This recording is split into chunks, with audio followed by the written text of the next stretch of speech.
Mēs, protams, sākam ar tādu vispārīgo iepazīšanos, kā vispār strādā mākslīga intelekta rīki, un arī runājam par šiem drošības jautājumiem un regulējumiem, ja, tām praksēm, kas ir atļautas un ko nevajadzētu. Moduļa sākumā pirmās nodarbības mums arī tāds vispārīga iepazīšanās un salīdzinājums dažādu instrumentu, vispārīgās kaut kādas prakses, ko piedāvā un kādu rezultātu atgriež, kā rakstīt uzvednes, kas ir uzvedne, ja, un par to mēs sarunājamies sākumā.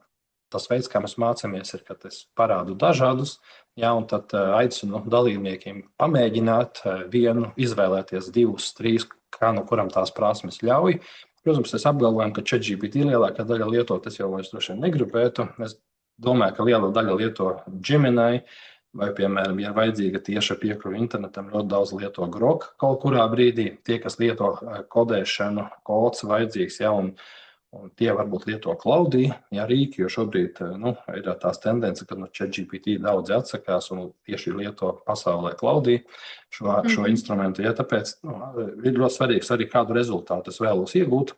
Manuprāt, svarīgi ir sākt saprast, kas ir uzvedne, kā tā ir konstruēta, kā to var konstruēt. Un tie ir eksperimentāli šiem valodas modeļiem ļoti labi ilustrēt.